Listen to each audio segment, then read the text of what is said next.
नमस्कार, स्वागत छ दर्शकवृन्द यहाँहरूलाई 24 टकमा। म रोहन श्रेष्ठ।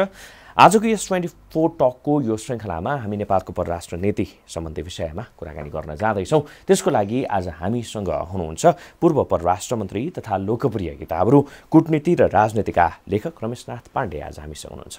रमेश सर, स्वागत छ यहाँलाई। रमेश सर, पछिल्लो समय सरसर्ती हेर्ने हो भने कहिले एमसिसीले माहौल तात्यो, कहिले एसपिपीले, अहिले फेरि एसपिपी। विभिन्न बखेडा, विभिन्न बहाना, सरकारमा रहेकै व्यक्तिहरू पनि कता कता दुई धार जस्ता चाहिँ देखिने विषयवस्तुमा यसलाई हजुरले कसरी हेरिरहनु भएको छ? यो एसपिपीको अहिलेको जुन कुरा भएको छ त्यसले नै सबै तपाईँको प्रश्नको जवाब दिन्छ। एसपिपीमा नेपाल सरकारको मन्त्री परिषदको बैठकले निर्णय गर्यो यसमा हामी सामेल नहुने भनेर र यसको जानकारी अमेरिकी सरकारलाई परराष्ट्र मन्त्रालयले गराउने भनेर। परराष्ट्र मन्त्रालयले भन्यो हामी यसको अध्ययन गर्दैछौँ भनेर। फेरि यहाँ जनमत अलि तात्न थालेपछि परराष्ट्र मन्त्रालयले भन्यो हामी सम्बन्धित अरू मन्त्रालयहरू, रक्षा मन्त्रालय, सेना इत्यादिसँग हामी सरसल्लाह गर्दैछौँ भनेर। त्यसले प्रश्न के उठायो भने कुनै पनि देशमा, नेपाल लगायत कुनै पनि देशमा निर्णय गर्ने अन्तिम अधिकारी मन्त्री परिषद हो। मन्त्री परिषदले गरिसकेको निर्णयलाई सरकारका सबै संयन्त्रहरूले कार्यान्वयन गर्नुपर्छ, गर्नै पर्छ। मन्त्री परिषदले गरेको निर्णयलाई अध्ययन गर्ने अधिकार मन्त्रालयहरूसित हुँदैन। त्यो अध्ययन गरेर नपुगेर उनीहरू सरसल्लाह आपसमा गर्ने अधिकार झन् हुँदैन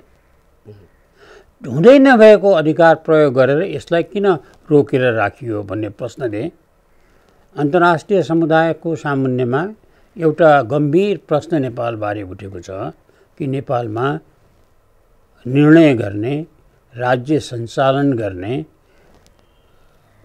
अन्तिम अधिकारी को हो? नेपालको संयन्त्रमा, प्रशासनिक संयन्त्रमा ब्रेक कसको खुट्टामा छ, स्टियरिङ कसको हातमा छ भन्ने बारेमा प्रश्न उठ्यो। त्यसले नेपालको क्रेडिबिलिटी, विश्वसनीयतामा, पट्यारमा नेपालकोमा गम्भीर प्रश्न उठेको छ, गम्भीर आशंका पैदा भएको छ। त्यो आशंकाले नेपाललाई नोक्सान गर्छ, निकै ठुलो नोक्सान गर्छ। गलत गरेको छ भनेदेखि त क्याबिनेटको डिसिजनलाई पनि त रिभाइभ त गर्न सकिएला नि त। त्यही कुरा होइन, क्याबिनेटको निर्णयलाई रिभाइभ गर्ने, पुनर्विचार गर्ने, त्यसलाई खारेज गर्ने अधिकार क्याबिनेटसित मात्रै हुन्छ।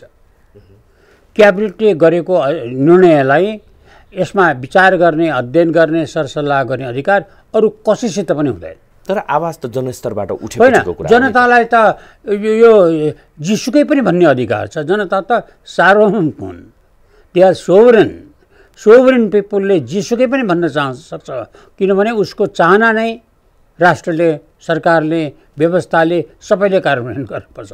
त्यो जनमतसँगको यसलाई तुलना गर्नुहुन्न। यी अङ्गहरू हुन्, संयन्त्र, सरकारी संयन्त्रहरू भने सरकारका अङ्ग हुन्। अङ्गहरूले सरकारको निर्णयलाई कार्यान्वयन गर्नैपर्छ।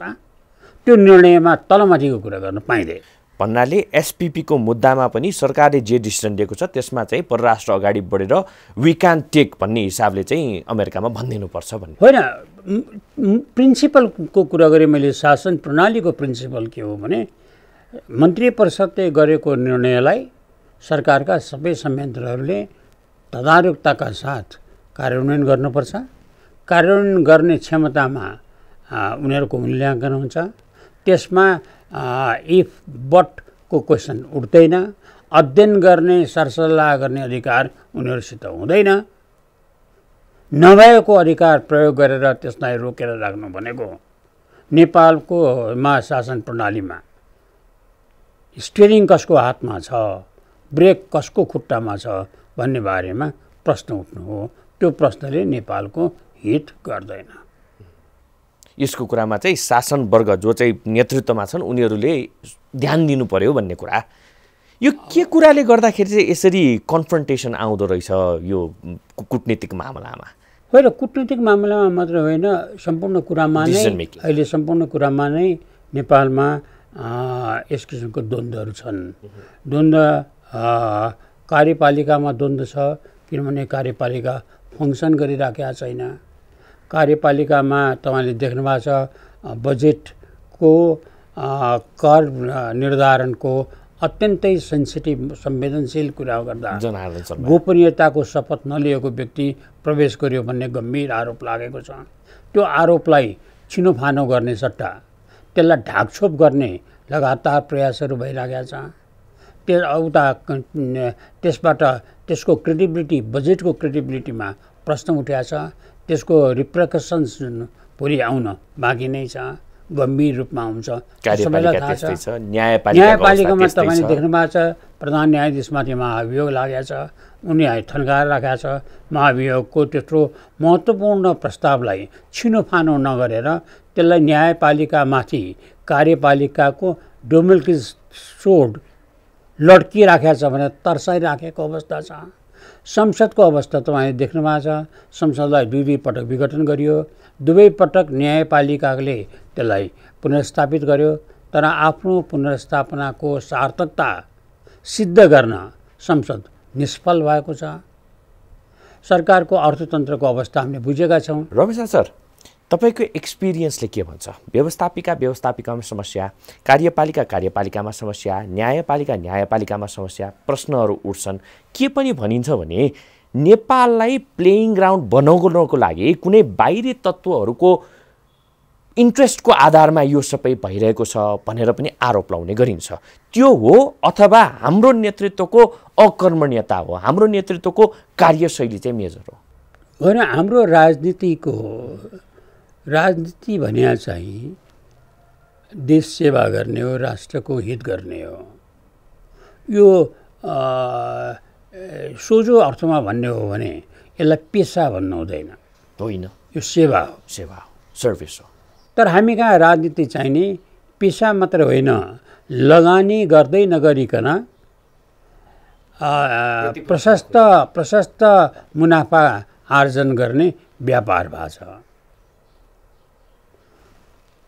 तपाईँको दर्शकहरूलाई एउटा कुरा बताउँ, भारतमा अहिले जम्मा 2 जना पूर्व प्रधानमन्त्रीहरू छन्। दुवै पूर्व प्रधानमन्त्रीहरूको आफ्नो घर छैन बस्नलाई, उनीहरू सरकारी क्वार्टरमा बस्छन्।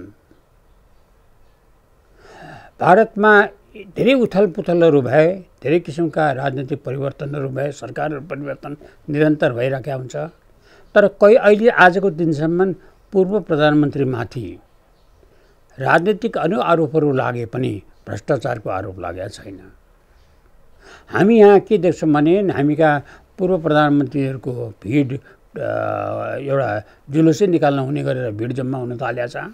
हरेक 6-8 महिनामा चेन्ज हुन्छ। हामी प्रधानमन्त्रीको सङ्ख्या थपिदिन्छौँ।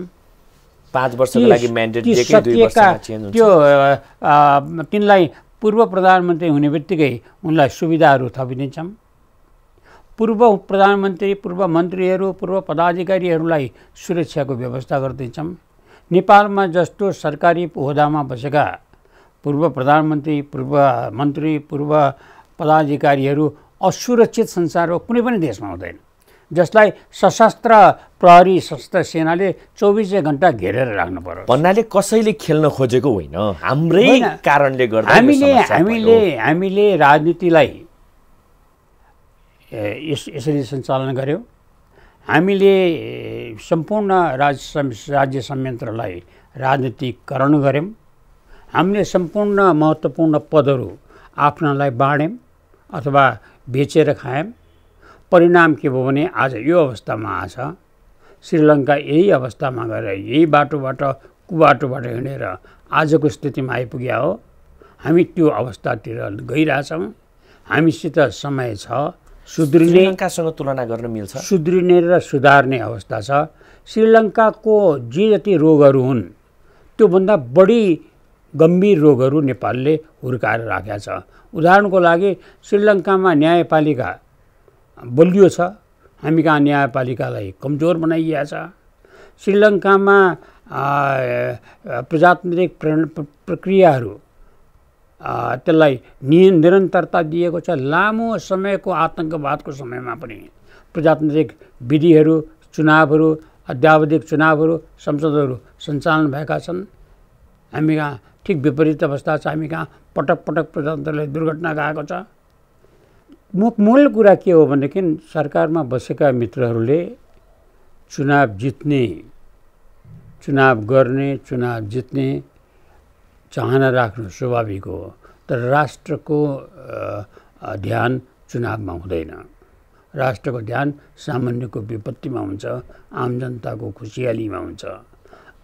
त्यसलाई प्राथमिकता नदिएर ध्यान हाम्रो चुनावमा, चुनाव जित्ने कुरामा, जितेपछि सरकार बनाउने कुरामा, सरकार बनाएपछि भागभण्डा गर्ने कुरामा, भागभण्डा गरेपछि आफू आफ्ना अतिरिक्त तृष्णाहरू मेटाउने कुरामा हामी लागेका छौँ। त्यसैले अवस्था आज पछिल्लो समयलाई हेर्ने हो भनेदेखि कहिले एमसिसीको नाममा एमसिसी पास गर्ने कि नगर्ने भन्छन्, एमसिसी विथ रिजर्भेसन पास पनि भयो, कहिले एसपिपीको नाममा, त्यस्तै गरेर कहिले हाम्रै पूर्व प्रधानमन्त्री अथवा प्रधानमन्त्रीहरूको भारत भ्रमण, चाइना भ्रमण भयो भने, अथवा मित्र राष्ट्रहरूबाट कोही नेपाल आए भने, चाहे त्यो अमेरिकाबाट चाहिँ फातिमा सुमारदेखि लिएर पछिल्लो समय चाहिँ चाइनाबाट आउनुभएको लिउ झ्यानझाओको कुरा नै किन नहोस्, हरेक कुरामा हामी शङ्काको दृष्टिले हेर्छौँ।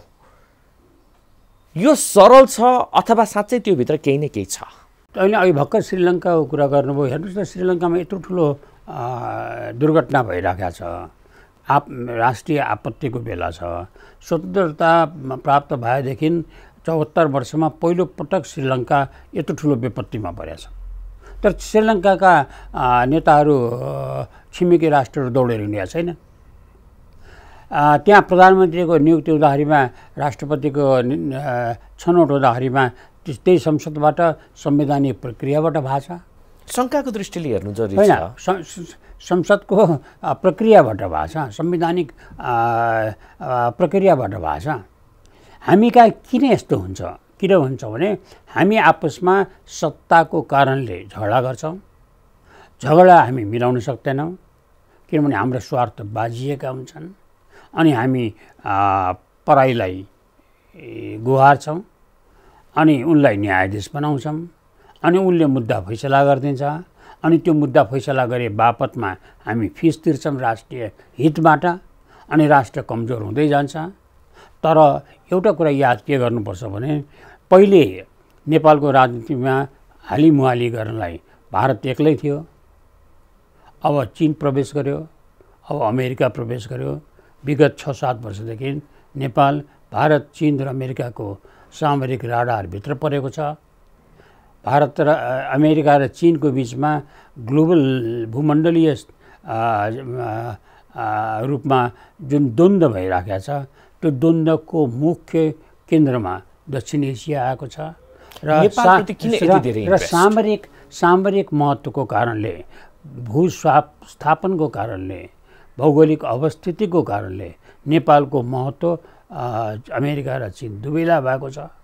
दुवैको बिचमा चाहिँ यस्तो हुन थाल्यो, यो द्वन्द्वको रापबाट नेपाललाई कसरी जोगाउने भन्ने बारेमा हाम्रा नेताहरूले चिन्ता गरेनन्, विचारै गरेनन्। अनि परिणाम के भने त्यो राप बढ्दै गयो। राप बढ्दा बढ्दै हामीले अनुभव गरेको कुरा हो कि नेपालमा पहिलो पटक खेल मैदान बन्यो नेपाल, र भारत, अमेरिका र चीनको बिचमा वाक युद्ध नेपालभित्रै सुरु भयो। त्यो वाक युद्ध सुरु भएपछि पनि नेपाल सरकारको चेत आएको छैन। लाग्दछ कि नेपाल सरकारले 1974मा जुन खम्पा विद्रोह भएको थियो, त्यो खम्पा विद्रोह किन भयो, कसरी भयो, र त्यो विद्रोहलाई रोक्ने निर्णय किन गर्यो, र त्यो निर्णय, त्यो खम्पा विद्रोहलाई सखा पार्ने क्षमता नेपालले कसरी प्रदर्शन गर्यो भन्ने कुरा नेपालले बिर्सिसकेको छ। त्यो बिर्सिसकेको हुनाले हामी त्यसका कारणहरू फेरि दोहोऱ्याइराखेका छौँ। हाम्रा कमजोरीहरू फेरि छरपष्ट भइराखेका छन्। यो 21औं शताब्दी ग्लोबलाइजेसन, एउटा राष्ट्रले अर्को राष्ट्रलाई बोयकट गरेर जान नसक्ने बेला भारत र चाइनाकै कुरा गर्ने हो भनेदेखि प्रधानमन्त्री स्तरीय उनीहरूको भिजिट हुन्छ, उनीहरूको भेटघाट हुन्छ, उनीहरूले चाहिँ MOU सिग्नेचर गर्छन्, ठुला ठुला परियोजनाको लागि उनीहरू अगाडि बढ्छन्। अमेरिका र चाइनाको हकमा कुरा गर्ने हो भने त्यस्तै भन्दाखेरि नेपाल जस्तो भूमिबाट उनीहरूलाई चाहिँ के को इन्ट्रेस्ट भन्न खोजे? सानो यो मुलुकमा या चाहिँ it's very easy for them to play in this ground भन्ने? न इट्स नट द्याट इजी। कुरा के हो भने चाहिँ नि यो मैले जुन तपाईँलाई अघि भने भारत, चीन र अमेरिकाको कुरा गरेँ, त्यो कन्टेस्टमा हेर्नुभयो भनेदेखि नम्बर 1 अमेरिका र चीनको बिचमा को महाशक्ति हुने, विश्व व्यवस्था एक ध्रुवीयबाट बहुध्रुवीय हुने कि नहुने भयो भने त्यसको शक्ति केन्द्रमा को हुने द्वन्द्व त्यहाँनिर छ। त त्यसको निम्तिमा विश्व व्यवस्था धेरै तीव्र गतिमा बहुध्रुवीय भएर गएको छ। त्यसमा एउटा ध्रुव अमेरिका हो, एउटा ध्रुव चीन होइन। चीनको हामी छिमेकी हो, त्यस निम्ति अमेरिका र चीनको द्वन्द्वको एउटा निशानामा नेपाल बस्नु पर्नु स्वाभाविक हो। दोस्रो कुरा, भारत र चीन दक्षिण एसियाको जुन चाहिँ महत्त्व बढेर गएको छ, खास गरेर 300 वर्षपछि पहिलो पटक हिस्ट्री अफ सेन्चुरी चाहिँ एसियाले लेख्न थालेको छ। The history of 21st century is going to be written by Asia. Asia भन्दाखेरिमा दक्षिण एसियाको बढ्ता महत्त्व आयो। दक्षिण एसियाको बढ्ता महत्त्व किन आयो भने यसमा संसारको सबभन्दा बढी जनसङ्ख्या भएका, भने अर्थ सबभन्दा ठुलो बजार भएका दुईटा देश छन्, दुईटै न्युक्लियर पावर छन्, एउटा इकोनोमिक ग्लोबल इकोनोमिक पावर भइसकेको छ, अर्को इकोनोमिक पावर हुने बाटोमा लागेको छ। त्यस निम्ति त्यो हुनाले एउटा स्थिति बन्यो।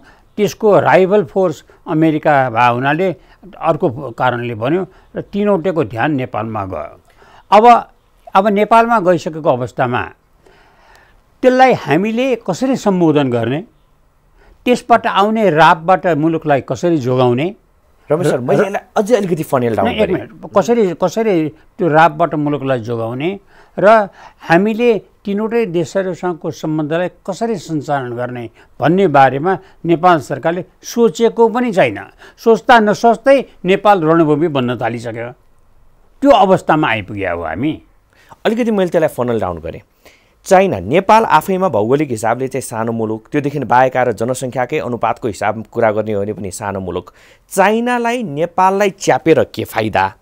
बिसाइड द्याट अमेरिका अथवा भारतलाई नेपाललाई च्यापेर के फाइदा? यो दुईटा आँखाबाट हेरौँ न, चाइना र अमेरिकाको। उनीहरूलाई च्यापेर फाइदा होइन कि प्रयोग गरेर फाइदा छ।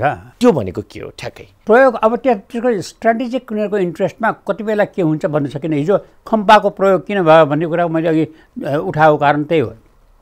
खम्बाको किन प्रयोग भयो त्यही बेलामा, जुन बेलामा चीन त अमेरिकाको राइभल फोर्स नै थिएन। त्यसमा अब त राइभल फोर्स भइ नै सक्यो।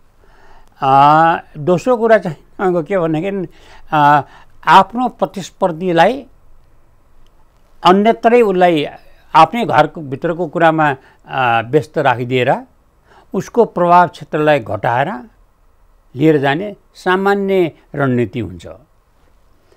नेपालको भौगोलिक अवस्थितिको कारणले नेपालको महत्त्व वात्तै बढेर गएको कारण त्यही कारणले हो। यो चाहिने अवस्था नेपालको हितमा पनि हुन्छ, नेपालको अहितमा पनि हुन्छ। प्रश्न छ हामी कसरी प्रयोग गर्ने भनेर। अघि तपाईँले एउटा कुरा उठाउनु भयो, भारत र चीनको त बिचमा त द्वन्द्व छ, तर द्वन्द्व भए पनि उनीहरूको बिचमा त वार्ता भइ नै राखेको छ, कुरा भइ नै रहेछ, सम्बन्ध सञ्चालित भइरहेछ। हामीकै किन हुन्छ? प्रश्न के हो भने भारत र चीनको बिचमा द्वन्द्व छ, भारत र चीनको बिचमा अविश्वास छ, भारत र चीनको बिचमा शत्रुता पनि छ, भारत र चीनको बिचमा बिचमा सैनिक भिडन्तहरू पनि भइरहेका छन्। तर उनीहरूको बिचमा आर्थिक सम्बन्ध अत्यन्तै सुदृढ छ र भारतमा चीनको जति आर्थिक लगानी छ त्यो आर्थिक लगानी 10 वर्ष अगाडि कल्पनीय पनि थिएन। आर्थिक लगानी भने संलग्नता हुन्छ, त्यसरी बढेर गएको छ। त्यस निम्ति त्यसको कारणमा उनीहरूको स्वार्थ जहाँ मिल्छ त्यहाँ उनीहरू सँगसँगै हिँड्छन्, जहाँ स्वार्थ बाँच्छ त्यहाँ उनीहरू द्वन्द्वमा जान्छन्। यसको कारण नेपाल सरकारले बिर्सिसकेका छ।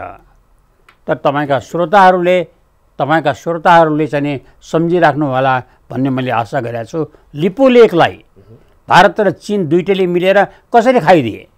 हाम्रो त एक्जिस्टेन्सै थिएन त्यति बेलामा, उनीहरू बिचको सम्झौता हुँदा। भारत र चीनले मिलेर लिपुलेख कसरी खाइदिए भन्दाखेरिमा उनीहरू मिल्दाखेरिमा के हुँदो रहेछ, उनीहरू द्वन्द्व हुँदा के हुँदो रहेछ भन्ने कुरा अब पनि नेपालले नबुझ्ने हो भने त्यो त दुर्भाग्य हो कुरा हो। रमेश सर, थप कुराकानी गर्नेछौँ तर एकैछिनको ब्रेकपछि। पुनः स्वागत छ दर्शकवृन्द यहाँलाई 24 टकमा। आज हामीसँग हुनुहुन्छ रमेशनाथ पाण्डे। थोरै अघि हामीले चाहिँ एनालिटिकल ढङ्गबाट गयौँ। अब मैले तपाईँको एक्सपिरियन्स अलिकति जान्न चाहेँ। त्यति बेलामा पनि त नेपालै हो, चाइना नै थियो, तपाईँको इन्डिया नै थियो, त्यही अमेरिका थियो, सहयोग पनि थियो। त्यति बेलामा कुन रूपमा उनीहरू प्रस्तुत हुन्थे, हामी कसरी प्रस्तुत हुन्थ्यौँ, अहिले आएर हामी कहाँनिरबाट चाहिँ फेल हुन थाल्यौँ? त्यो फेलियरको डिपार्चर पोइन्ट चाहिँ राजतन्त्रको एन्ड नै भयो कि अथवा चाहिँ कहाँनिर गएर चाहिँ यो सूत्रपात भयो? यहाँले चाहिँ त्यसलाई कसरी हेरिरहनु भएको छ? एक्सपिरियन्सबाट, तपाईँको एक्सपिरियन्सबाट सुरु गरौँ है। होइन, तपाईँको के भने चाहिने 1968मा नेपालले पहिलोपटक संयुक्त राष्ट्रसङ्घको सुरक्षा परिषदको सदस्यताको लागि प्रयास गर्यो। सौभाग्यवश म त्यसमा संलग्न थिएँ। त्यसमा हामीले संयुक्त राष्ट्रसङ्घको इतिहासमा रेकर्ड भोटले हामी निर्वाचित भयौँ। त्यो मुलुक जसले फेरि दोस्रो पटक पनि सुरक्षा परिषदको निर्वाचन भयो, त्यो बेला पनि म नै थिएँ। मैले नै त्यो परिस्थिति त्यहाँ प्रत्यक्ष अनुभव गरेको छु आफै संलग्न भएर। त्यो देश 63-64मा गएर किन रेकर्ड भोटले हार्यो, अत्यन्तै लज्जास्पद ढङ्गबाट हार्यो। त्यसको कारण के हो भन्ने बारेमा हामीले विचार गरेनौँ। हामी सुरक्षा परिषदको संयुक्त राष्ट्रसङ्घ महासभाको अध्यक्षताको लागि चुनाव लड्न गयौँ। हामीले त्यसमा पनि हामी हार्यौँ। त्यो पनि किन हार्यौँ भन्ने कुराको विचार गरेनौँ। पटक हामीलाई कूटनैतिक सन्देशहरू आइराखेका छ, हामी त्यसमा चटक्कै वास्ता गर्दैनौँ। उदाहरणको लागि एउटा लेटेस्ट कुरा गरौँ। कतारमा हाम्रा राजदूतले आफ्नो प्रमाणपत्र प्रस्तुत गर्नुभयो त्यहाँको राज्यमन्त्रीले क्रेडेन्सियल प्रस्तुत गर्ने भन्ने कुरा कूटनैतिक शब्दकोशमा, कूटनैतिक व्यवहारमा त्यो पाइँदैन। त्यो भयो कहाँ भन्दा फेरि कतारमै भयो। यसको मुख्य कारण के हो भनेदेखि चाहिँ नि पहिले जुन बेलामा तपाईँले प्रश्न गर्नुभयो, त्यो बेलामा परराष्ट्र नीतिको मुख्य उद्देश्य, एकमात्र उद्देश्य नेपालको राष्ट्रिय हित थियो, राष्ट्रिय सम्मान थियो। अब हामी राष्ट्रिय हित र राष्ट्रिय सम्मानलाई हामी हाम्रो आग्रह अथवा पूर्वाग्रहबाट त्यसको मूल्याङ्कन गर्न थाल्यौँ। उदाहरणको लागि तपाईँको जुन बेलामा रुसले युक्रेनको क्रिमियालाई खायो, एउटा देशको एउटा भागलाई नै खाइदियो। खाएको बेलामा नेपाल त्यसमा चुप लाएर बस्यो, बोल्दै बोलेन। नेपालले मतदानमा त्यसलाई संयुक्त राष्ट्रमा मतदानमा त्यसको विपक्षमा मत खसालेन। त्यो बेलामा नेपाली कङ्ग्रेस र नेतृत्वको एमाले सम्मिलित सरकार थियो। अहिले आएर युक्रेनमा रुसले आक्रमण गर्यो, मतदान भयो सुरक्षा परिषद संयुक्त राष्ट्र महासभामा। मतदानमा नेपालले त्यो आक्रमणको विरोधमा मतदान गर्यो। अब त्यो मतदान गरिसकेपछि अहिले गठबन्धनकै नेताहरू त्यो गल्ती थियो भन्न थाल्नु भएको छ। अब दुईवटा प्रश्न आउँछ। एक, पहिले जुन क्रिमियामा नेपालको स्ट्यान्ड ठिक थियो अथवा युक्रेनमा ठिक थियो कि दुईटा त ठिक हुन सक्दैन।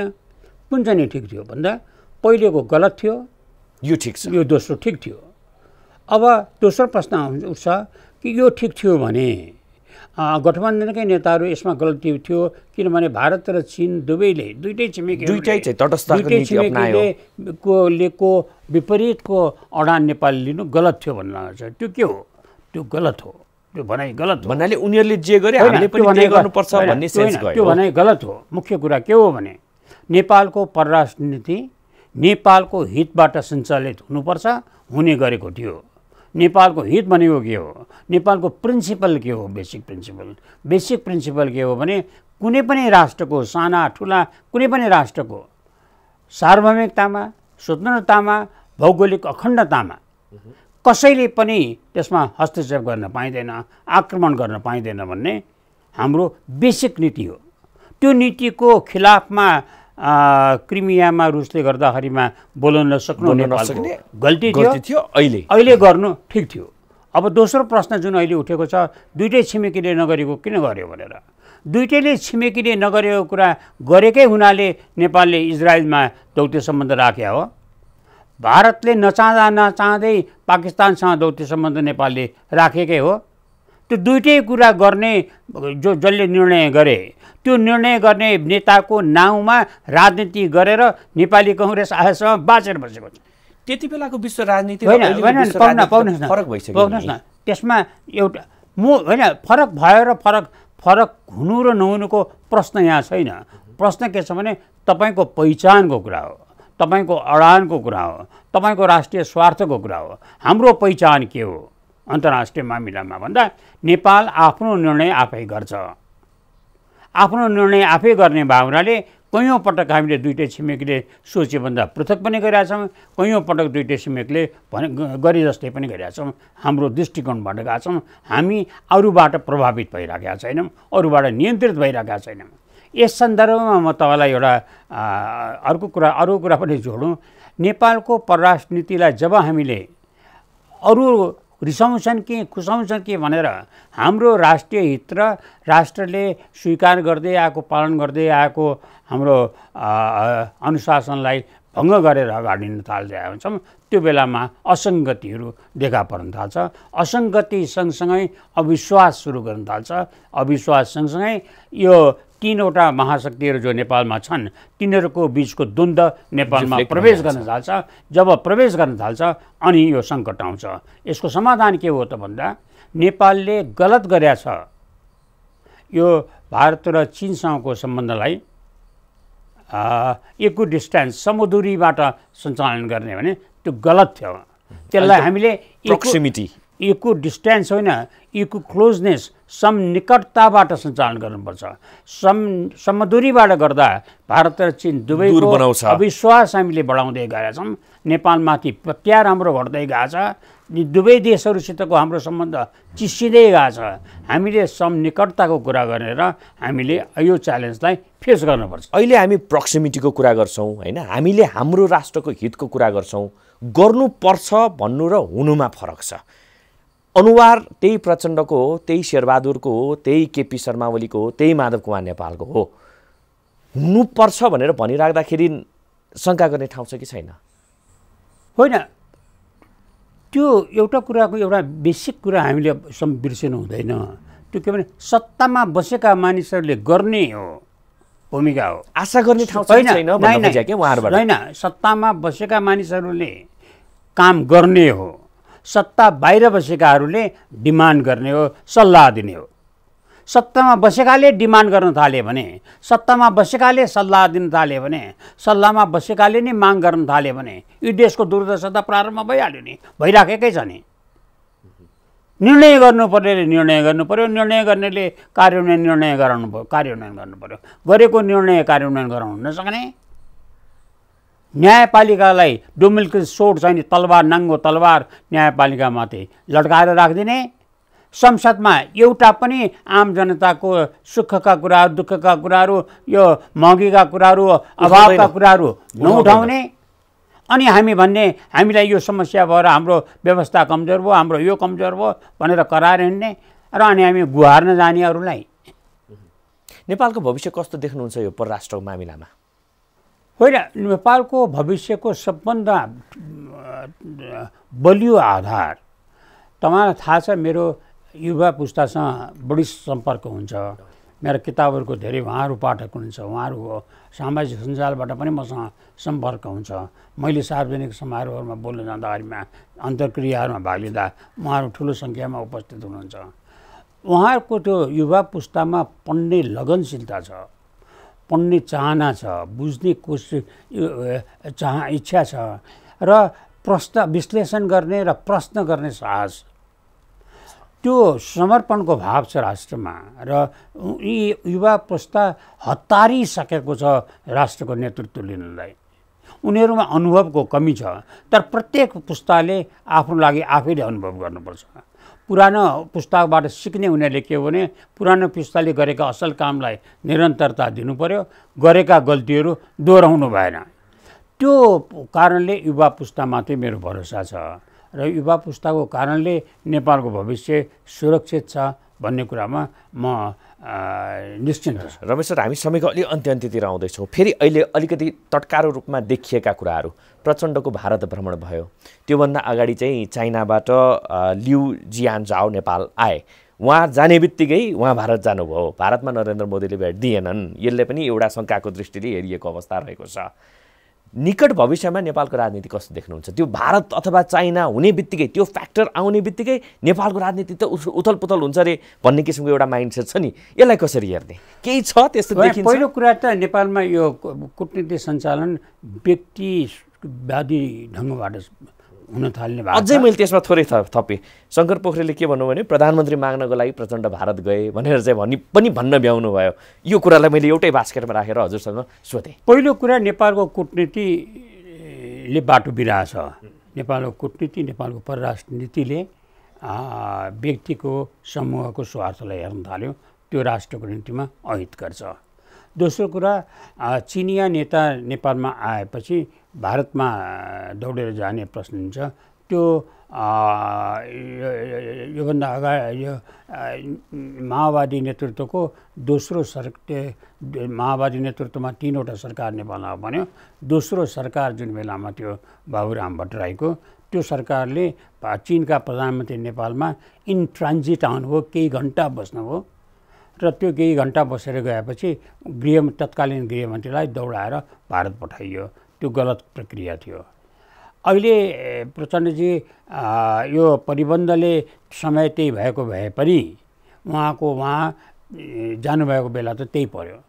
र दोस्रो कुरा के भने परराष्ट्र मामिलामा, खास गरेर परराष्ट्र मामिलामा राष्ट्रको दृष्टिकोणबाट परराष्ट्र मामिला सञ्चालन गर्नुमा व्यक्ति वा समूहको दृष्टिबाट स्वार्थबाट हुन थाल्यो, गल्ती त्यो।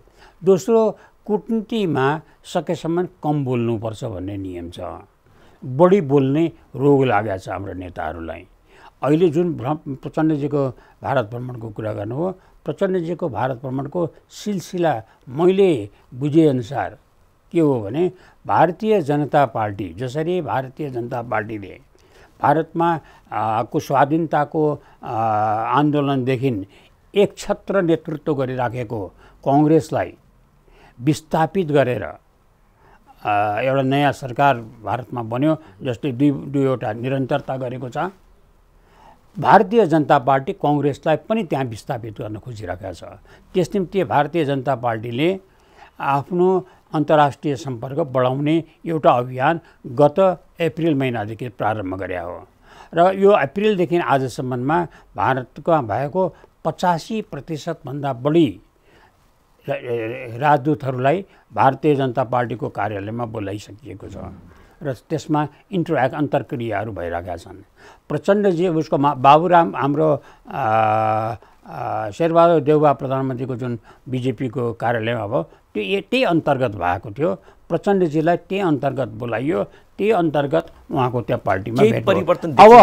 अब पार्टीको निमन्त्रणामा गएको नेताले भारत सरकारबाट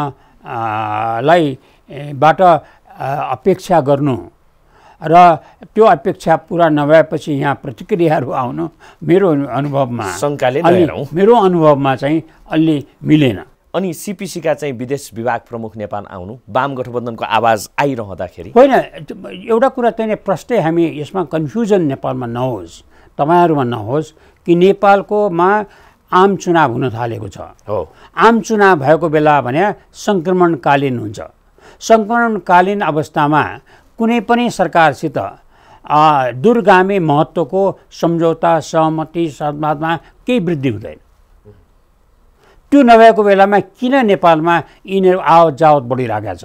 त्यसको कारण के हो भने नेपालमा आम चुनावपछि बन्ने जुन सरकार छ त्यो सरकार मेरो अहितमा नजाओस्, मेरो हितमा आओस् भन्ने चाहना हुन्छ। त्यो चाहना स्वाभाविक हो। अब यहाँ प्रश्न के आउँछ भने त्यो सङ्क्रमण कालमा चुनावमा भइराखेको बेलामा हामीले हाम्रो घरलाई हेरिराखेका छैनौँ। हामीले हाम्रा नेताहरूले के बुझ्नु भएको छैन भने चुनाव जित्ने बित्तिकै स्थायित्व पाइँदैन। जनता खुसी भएनन् भने चुनाव जितेर पनि स्थायित्व हुँदैन, त्यो पद सुरक्षित हुँदैन। श्रीलङ्काका राष्ट्रपतिले अत्यधिक बहुमतले जितेको राष्ट्रपतिको पद 2.5 वर्षमा जनता असन्तुष्ट भएपछि गुमाउनु पर्यो। बेलायतका प्रधानमन्त्रीले अत्यधिक बहुमतले जितेको प्रधानमन्त्रीको पद अहिले तपाईँको 3 वर्ष बाँकी हुँदैमा गुमाउनु पर्यो। सत्ता जोगाउनको निम्तिमा चुनाव नै पर्याप्त हुँदैन। पर्याप्त चुनावले त वैधता दिन्छ सत्तामा पुग्ने। सत्तामा पुगेपछि सत्तालाई टिकाउनलाई काम नै गर्नुपर्छ, जनतालाई खुसी नै राख्नुपर्छ। जनतालाई खुसी कसरी राख्ने भन्ने बारेमा हाम्रा नेताजीहरूको चिन्ता छैन। हाम्रा नेताजीहरूको चिन्ता कसरी चुनाव छिटो गराउने, कसरी चुनावमा हामी जित्ने, कसरी चुनाव जितेपछि सरकार बनाउने, त्यो सरकार बनाएपछि कसरी लेनदेन गरेर बाँडचुँड गरिकन हामी फेरि हाम्रो हालिमुहाली गर्ने, हाम्रा अतिरिक्त आकाङ्क्षाहरू, तृष्णाहरू मेटाउने भन्ने कुरामा छ। त्यसले मुलुकलाई विपत्तितिर लैरहेको छ। सारांश के हो भने नेपाल असिलो बाटोमा छ, आन्तरिक रूपमा कमजोर छ, प्रशासनिक रूपमा कमजोर छ, वैदेशिक सम्बन्ध हाम्रो शिथिल भएको छ र हामीहरू देशमा 3वटा ठुला शक्तिहरूको द्वन्द्व प्रवेश गरिसकेको छ। नेपाल रणभूमि हुन थालेको छ। नेपाललाई रणभूमि बन्न दिनु हुँदैन। रणभूमि बन्न नदिने काम हाम्रो हो। त्यो भनेको राजनीतिक नेतृत्व अहिलेकै देखिरहेको नेतृत्वले नै गर्ने हो अथवा चाहिँ अघि तपाईँले भने जस्तै अब चाहिँ युवा पुस्ता आयो भने मात्रै सबै कुरा ठिक हुन्छ? होइन, अब त्यो होइन, युवा पुस्ता आउनुपर्छ। त्यसमा युवा पुस्ता आउनुपर्छ भन्ने कुरामा दुईमत छैन। त्यो टुङ्गो लागिसकेका कुरा हो। तर प्रश्न के छ भने अहिलेको देशको अवस्था जुन छ त्यसको अवस्था साबिक बमोजिमको छैन। देश विपत्तिको नगिजमा सङ्घारमा पुगेको छ। त्यो सङ्घारमा पुगेको बेलामा हामीले साबिक बमोजिमको दृष्टिबाट हेऱ्यौँ भने हामी असिलोमा पर्छौँ, देश दुर्घटनामा पर्छ। रमेश सर, धेरै धन्यवाद। दर्शक न्यारो पनि धेरै धन्यवाद आज हामीलाई साथ दिनुभएकोमा। हेर्दै रहनु होला न्युज 24 टेलिभिजन। नमस्कार।